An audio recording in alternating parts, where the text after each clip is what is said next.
एक आम नागरिक की आज किलिंग क्यों नहीं हो रही है?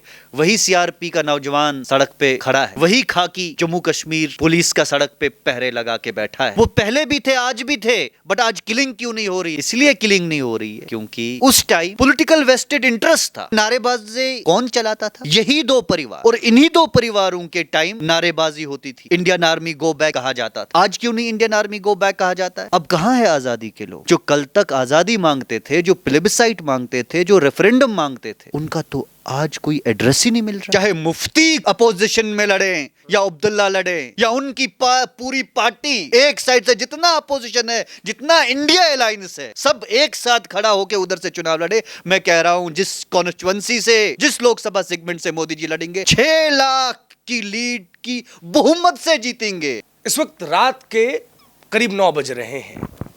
हम जब दिल्ली से खबरें सुनते थे तो पता चलता था कि जम्मू कश्मीर 4 बजे रुक जाता है, लेकिन रात को 9 बजे भी हमें पुंछ में लोग मिल रहे हैं। पुंछ, जिसका पुराना नाम ऋषि पुलुत्स के नाम पे था। ऋषि पुलुत्स जो कि रावण के दादा हुआ करते थे, महर्षि थे। उसके बाद पुंछ ने विभाजन देखा है। पुंछ ने पाकिस्तान का हमला देखा है, जिसे इतिहास की किताबों में कबायली हमला बताने की नाकामयाब कोशिशें की गई। यहाँ पे कुछ कार्यक्रम चल रहा था, उसमें मेरे साथ बैठे शख्स कुछ तकरीरें दे रहे थे, भाषण दे रहे थे। मैंने इनकी बात सुनी और मुझे लगा कि इनसे बातचीत करनी चाहिए। इनसे बात करने की दरख्वास्त की तो इन्होंने अपने घर पे आमंत्रित किया। तब पता चला कि इनका नाम मीर जुनैद है। ये जम्मू कश्मीर के आम बाशिंदे हैं। आपके अपने नेता आपकी आइडेंटिटी को खतरा बता रहे हैं, पॉइंट नंबर 1। और आपने इन्वेस्टमेंट की बात की। इन्वेस्टमेंट तो यहाँ सिर्फ पत्थरों की इंडस्ट्री में हो रही थी जनाब, और वो पत्थर भी फेंके उन पर जा रहे थे जो उनकी सीमा पार के दुश्मनों से मदद कर रहे थे, उनको बचा रहे थे। देखें, आइडेंटिटी जो है वो अब्दुल्लाओं की खत्म हुई। आइडेंटिटी जो है वो परिवारवाद की खत्म हुई, वो मुफ्तियों की खत्म हुई। क्योंकि वो क्या बेच रहे थे यहाँ के लोगों को?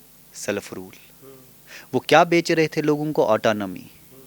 अब जब ऑटोनॉमी रही ही नहीं तो ऑफ कोर्स उनकी आइडेंटिटी तो खत्म हो गई। एक देश में जो 1947 में आजाद भारत कहलाया गया, उस आजाद भारत में आप सेल्फ रूल मांग रहे हो, आप ऑटोनॉमी मांग रहे हो, आप सेपरेट कॉन्स्टिट्यूशन मांग रहे हो, आप अलग तिरंगा मान रहे हो। ये कैसे एक्सेप्टेबल है? और यही फसाड, यही धोखा और यही गलत सौदा आज तक इन्होंने यहां की आम आवाम को बेचा। उसी आम आवाम ने इन्हीं हुकूमतों को वोट किया, जिसकी वजह से ये दिल्ली में जाके ब्लैकमेलिंग करते थे। अब वो ब्लैकमेलिंग खत्म हो गई ना। अब जो दुकानें ये चला रहे थे, 370-35 ने तो यही दुकानें बंद करी ना। ये स्कैम था। आजादी एक स्कैम था, ऑटोनॉमी एक स्कैम था। यूपीए ने इस स्कैम को हमेशा चलने दिया, क्योंकि यूपीए की जेएंडके के अंदर मैट्रिमोनियल रिलेशंस थी। यूपीए की दुकानें चलती थी इस ऑटोनॉमी और सेल्फ रूल को लेके, आजादी को लेके।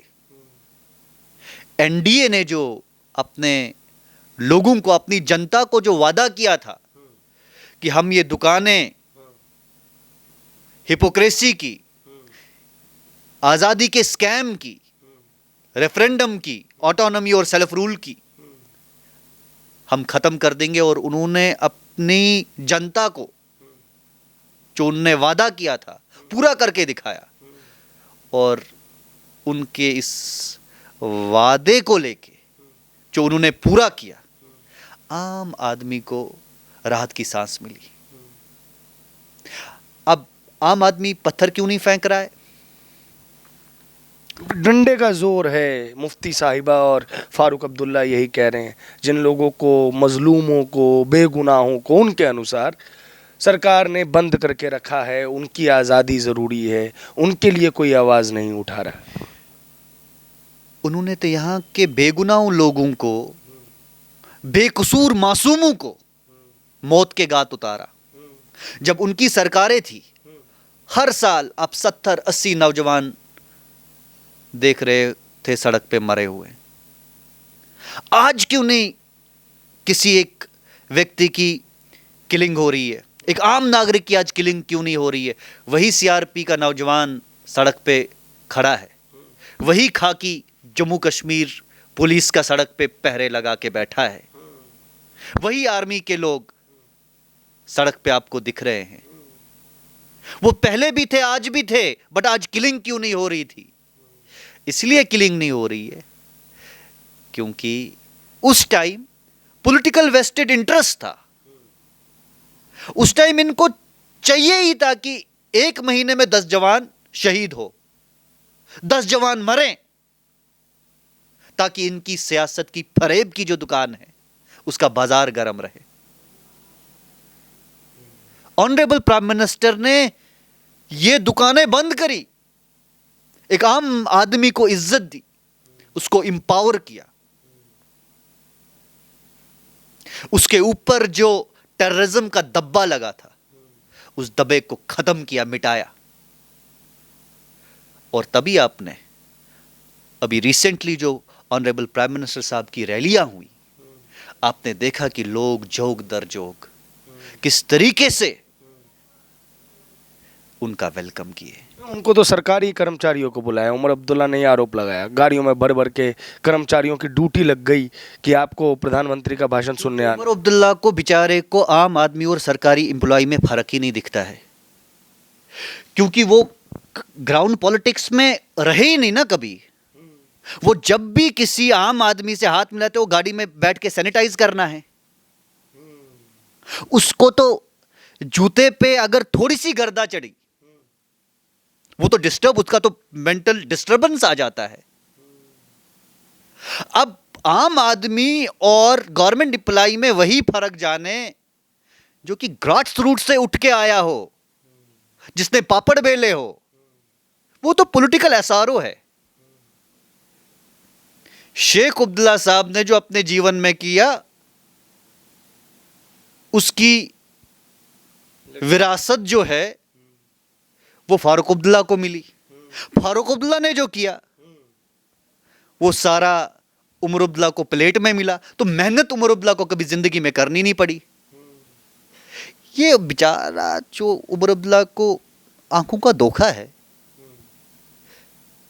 अब कुछ कहने के लिए है नहीं, कुछ हेल्दी क्रिटिसिज्म करने के लिए है नहीं, तो बस यही अनाप शनाप आरोप कि सरकारी मुलाजिम है। आपने देखा होगा कुपवारा से, बड़गाम से, कश्मीर के 10 जिलों से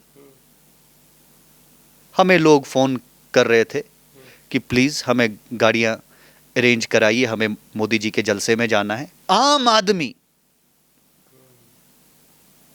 अब कोई मुलाजिम भी गया होगा अपनी मर्जी से, क्या दिक्कत है? देश का प्रधानमंत्री आ रहा था। इसी जम्मू कश्मीर में हमने देखा है कि Indian army go back, Indian administration go back, Indian leaders go back, इसके नारे लगते थे। अब अचानक से प्राइम मिनिस्टर का वेलकम क्यों करने लग गए? अब आपको आज कहीं वो नारे दिखते हैं? नहीं। और वो नारे वाले कहीं दिख रहे हैं? किन नारे वाले तो अभी दिख रहे नहीं, क्योंकि उनके जो आका थे वो कोई तिहाड़ में है, कोई वाराणसी की जेल में है, कोई काला पानी तत्ता पानी में है। जब उनके आका ही बंद है तो आप नारेबाजी कहां से एक्सपेक्ट करोगे? और ये नारेबाजी कौन चलाता था? यही 2 परिवार, और इन्हीं 2 परिवारों के टाइम नारेबाजी होती थी। इंडियन आर्मी गो बैक कहा जाता था। आज क्यों नहीं इंडियन आर्मी गो बैक कहा जाता है? इनके आका अगर जेल में हैं, आम आदमी तो बाहर है ना, आम आदमी तो अपनी जिंदगी जी रहा है ना। आज वो नारे क्यों नहीं लग रहे? लोगों के दिलों में परिवर्तन देखने को मिला है। देखिए, यही जब परिवर्तन की हम बात करते हैं तो मुझे 1.5-2 घंटे का उमर अब्दुल्ला ने एक इंटरव्यू दिया था। हालांकि कुछ परिवर्तन तो नज़र आ रहा है। मसलन मोदी के क्रिटिसिज्म में एक्सपर्ट थी शैला राशिद, आजकल वो बहुत बड़ी फ़ैन हो गई हैं। लेकिन मेरे भी कश्मीर में कुछ दोस्त हैं, वो बताते हैं उन्होंने यहाँ का कोई लोकल एग्ज़ाम निकाला है, उसमें वो टॉप कर गई हैं। और यहाँ जो कश्मीर का राइट विंग या प्रो इंडिया नैरेटिव वाला व्यक्ति है, वो कोर्ट में केस फाइल कर रहा है कि इन्होंने एंटी इंडिया स्लोगन्स लगाए हुए हैं, इनको जॉब नहीं मिलना चाहिए। ये एक उदाहरण दे रहा हूँ मैं। कह यही रहे हैं लोग कि ये जो डंडे का जोर है, सिस्टम का जोर है, इससे ये शांत तो हुए हैं लेकिन समाप्त नहीं हुए हैं। ये वेट कर रहे हैं बाउंस बैक करने का। मुझे डंडे का तो जोर कहीं दिख नहीं रहा है। उमर अब्दुल्ला को, मैडम मुफ्ती को और बड़े बड़े कश्मीरी नेताओं को, गुलाम नबी आज़ाद को क्यों छोड़ दिया था वो मुझे नहीं पता, सबको हाउस अरेस्ट करके रखा हुआ था। तो ये डंडे का जोर नहीं है साहब, तो क्या है? नहीं भाई साहब, किसको हाउस अरेस्ट करके रखा था? वो तो प्रिवेंटिव डिटेंशन था। हाउस अरेस्ट मैं उस चीज़ को समझता हूँ कि जो फारूक अब्दुल्ला साहब का JKCA का 100 करोड़ का स्कैम है, जब जिस दिन फारूक अब्दुल्ला साहब जेल जाएंगे ना, उस दिन हम समझेंगे कि जनाब यहाँ के लोगों को इंसाफ मिला। और अगर उस टाइम उमर अब्दुल्ला ये कहे कि डंडे का जोर है, चलो उस टाइम मैं मान सकता हूँ कि भाई डंडे का जोर उमर अब्दुल्ला साहब कह सकते हैं, बट हम ये कहेंगे कि यहाँ कानून की व्यवस्था मजबूत हुई है। जम्मू एंड कश्मीर के एक नागरिक की आम इमेज 2019 से पहले, इनफैक्ट आज भी अगर मेरी वीडियोस के कमेंट लिस्ट में आप जाओगे तो यही नज़र आएगी आपको कि उनको मिलिटेंसी के साथ जोड़ के देखा जाता था, उनको शक के निगाह से देखा जाता था, उन पर पाकिस्तान परस्ती के आरोप लगते थे, देश विरोधी होने के, राष्ट्र विरोधी होने के, भारत विरोधी होने के आरोप लगते थे। आपको लगता है कि उन चीज़ों में बदलाव आया है और वो क्यों होता था? देखो 370 35 से ने हमें कियोस से एक क्लैरिटी की ओर लाया। 370 और 35 से ने हम जम्मू कश्मीर के जो बाशिंदे थे, जिनमें एक हमेशा जिनके आइडेंटिटी के ऊपर एक सवालिया निशान लगता था, वो सवालिया निशान जो है हमेशा हमेशा के लिए ख़त्म कर दिया। और 370-35 से के इस डिसीजन ने हमें एक बहुत बड़ी कामयाबी दी। कामयाबी अपने आप में ये है कि we have come up a long way from being a state of protest to a progressive union territory. ये अपने आप में एक बहुत बड़ा बदलाव है। और इसी बदलाव को लेके जितने भी शक शोबा बाकी लोगों के दिलों में थे जम्मू कश्मीर के नागरिकों के लेके, वो सब ख़त्म हो गया है। जो एक फसाद था, जो एक हिपोक्रेसी थी, जो एक कियोस था, वो सब ख़त्म हो गया है। और यहाँ के अब जो लोग हैं, नागरिक हैं, अमन के रास्ते पे चल पड़े हैं। यानी आप मानते हैं कि 370 की वजह से इनको देशद्रोही, राष्ट्रद्रोही समझा जाता था? बिल्कुल समझा जाता था। और उसमें भी जो वेस्टेड इंटरेस्ट लेके चलते थे और उनका एक अहम रोल रहा था, उनकी गलतियों की वजह से। क्योंकि यहाँ का जो आम नागरिक है वो देशद्रोह नहीं है। यहाँ का जो एक आम बाशिंदा है वो टेररिज्म को कभी सपोर्ट नहीं किया।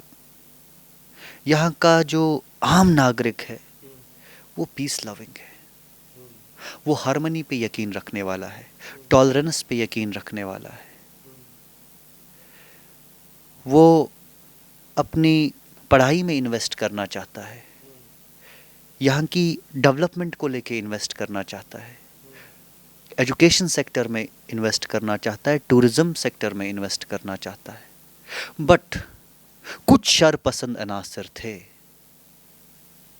जो सेशनिज्म को प्रमोट करते थे, सेशनिस्ट आइडियोलॉजी को आगे बढ़ाते थे, सेपरेटिज्म का प्रचार करते थे। उनकी गलतियों की वजह से यहाँ के 90% आम जनता पे उनकी उस छवि का असर पड़ के यहाँ के उन लोगों को शक की नज़र से देखा जाता था। अब वो जमातें है नहीं कहीं, अब वो सब इरिवेलेंट हो गए हैं। अब कहाँ है आज़ादी के लोग जो कल तक आज़ादी मांगते थे, जो प्लेबिसाइट मांगते थे, जो रेफरेंडम मांगते थे? उनका तो आज कोई एड्रेस ही नहीं मिल रहा है। तो इस प्राप्ति से आम आदमी को बहुत सहूलियत पहुंची है। आम आदमी खुली सांस ले रहा है, उसके चेहरे पे खुशी झलक रही है।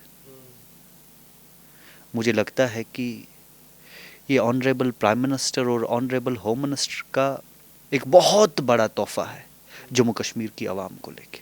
बड़ा प्रश्न ये है, 10 साल हो गए हुकूमत को, 2019 में 370 हटाया था, 5 साल होने वाले हैं। पहली बार जम्मू कश्मीर जो है बड़े लेवल पे 370 हटने के बाद मैंडेट देगा, वोटिंग करेगा, लगा है कुछ बदला है? प्राइम मिनिस्टर साहब ने अभी कश्मीर के जलसे में लोगों से खिताब करते एक बहुत बढ़िया बात कही। ये कहे कि मोदी इस प्यार मोहब्बत का कर्जा जरूर चुकाएगा और उससे हम जैसे नौजवानों में, कश्मीर की माओं बहनों में, बुजुर्गों में, आम नागरिकों में एक उम्मीद जागी है, स्टेटहुड की उम्मीद जागी है। कश्मीर को दुनिया के उस नक्शे कदम पे लाने की उम्मीद जागी है जो कश्मीर कई दहाइयों से डिजर्व कर रहा था। एक पॉजिटिविटी नजर आ रही है और उसी पॉजिटिविटी का नतीजा यह है कि कश्मीर की आवाम ऑनरेबल प्राइम मिनिस्टर साहब को दावत दे रही है कि जनाब आप आइए, कश्मीर से चुनाव लड़िए। अच्छा, इससे बड़ी बात क्या हो सकती है? कश्मीर से चुनाव लड़ेंगे तो हार जाएंगे, ऐसा अब्दुल्ला साहब मुफ्ती साहब कह रहे हैं। उनकी जमानत जब्त होगी, मैं आज आपके चैनल से बोलना चाहूंगा। चाहे मुफ्ती अपोजिशन में लड़े या अब्दुल्ला लड़े या उनकी पूरी पार्टी, एक साइड से जितना अपोजिशन है, जितना इंडिया अलायंस है, सब एक साथ खड़ा होकर उधर से चुनाव लड़े। मैं कह रहा हूं जिस कॉन्स्टिट्यूएंसी से, जिस लोकसभा सेगमेंट से मोदी जी लड़ेंगे, मेरे तरफ से लिख के लेना आज नोट, 6 लाख लीड होगी। 6 लाख की लीड की बहुमत से जीतेंगे कश्मीर से और पहले प्रधानमंत्री होंगे आजाद भारत के जो कश्मीर से चुनाव लड़ेंगे। इससे बड़ी क्या मैसेज हो सकती है? इससे बड़ा परिवर्तन क्या हो सकता है? इससे बड़ी लोकतंत्र की जीती जागती मिसाल आप दुनिया में कहीं नहीं देख सकते। लोकतंत्र से ही अगला सवाल है। अभी कश्मीर के कुछ यूथ वगैरह, मतलब वह तो लगातार यूनाइटेड नेशंस में इंडिया को रिप्रेजेंट करते ही रहते हैं। कश्मीर मसला तो वर्ल्ड पॉलिटिक्स में गॉसिप का एक बहुत बड़ी चीज़ है, उसको कोई समाप्त नहीं होने देना चाहता क्योंकि उनको भी मज़ा आता है। एक चीज़ है कि पहले हमने देखा है कि जिस तरीके की इमेज इंडिया की बनाई जाती थी बाहर, उसके अंदर बहुत ज़्यादा परिवर्तन आया है, लेकिन ग्राउंड पे क्या परिवर्तन आया है वो रियलिटी है। आपको भी रोटी खानी है और अन्य भारत के लोगों को भी रोटी ही खानी है, उसके लिए जो इंग्रेडिएंट्स हैं वो सेम है, वो पहुंच रहा है यहाँ पे। सरकार की जो योजनाएं हैं, डीबीटी जिस पे ये पीठ थपथपाती है अपनी, वो ज़मीन पे इम्प्लीमेंट हो रही है। सड़कें बन रही हैं क्या? नल से जल मिल रहा है क्या? परिवर्तन सड़क पे आपको ये देखने को मिल रहा है, हमें स्टोन पेल्टिंग से पहले नजात मिली। ठीक है। हमारे बच्चे जहाँ 40 दिन स्कूल जा रहे थे, अभी 310 दिन जा रहे हैं। जहाँ दुकानें बंद होती थी वहाँ दुकानें खुली रही। जहाँ पे स्ट्राइक्स होती थी, 6-6 महीना, 8-8 महीना कश्मीर बंद होता था, आज 12 के 12 महीने कश्मीर खुला है। ट्रांसपोर्ट सड़कों पे खुले आम 24 घंटे चल रहा है। टूरिज्म जहां पे 10 लाख का था वहां 1.5 करोड़ पहुंचा है। हेल्थ सेक्टर में हमारा AIIMS, IIT, IIM, agriculture, horticulture sector हमारा देखिए, हमारा बैंकिंग सेक्टर देखिए कहां पहुंचा है। रेलवे कनेक्टिविटी देखिए, रोड्स का।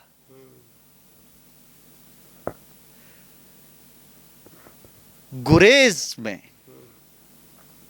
नॉर्थ कश्मीर में गुरेज एक जगह है, वहां के लास्ट गांव में 1947 के बाद बिजली मोदी जी ने पहुंचाई।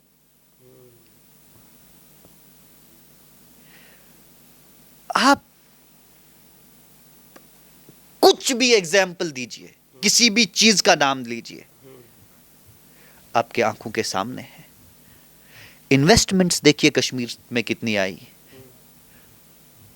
यूरोपियन यूनियन का देखिए विजिट कितनी बार हुआ, फॉरेन डेलीगेशंस देखिए कितनी बार कश्मीर आई। G20 कश्मीर में हुआ, ये अपने आप में एक बहुत बड़ा परिवर्तन है, जहां पाकिस्तान ने रोना लगाया चाइना के सामने, आंसू बहाए, गिड़गिड़ाया, बेगारियों की तरह भीख मांगा, कटोरा लेके पूरी दुनिया के पास गए कि कश्मीर मत जाओ। बट मोदी जी की लीडरशिप में जो हमारी फॉरेन पॉलिसी स्ट्रांग हुई है ना, उसका नतीजा G20 का कश्मीर में आपने देखा। पाकिस्तान के मुंह पे एक करारा तमाचा था। उसकी जो हमें सक्सेस देखने को मिली, वो तो अपने आप में एक जीती जागती मिसाल है। बहुत बहुत शुक्रिया सर, बहुत बहुत धन्यवाद। आपने अपना कीमती समय हमें दिया और अपने घर में हमें जगह भी दी। इसी के साथ इस वीडियो को समाप्त करते हैं। इस वीडियो पर आपकी जो भी प्रतिक्रिया हो कमेंट बॉक्स में हमें ज़रूर बताएं। धन्यवाद।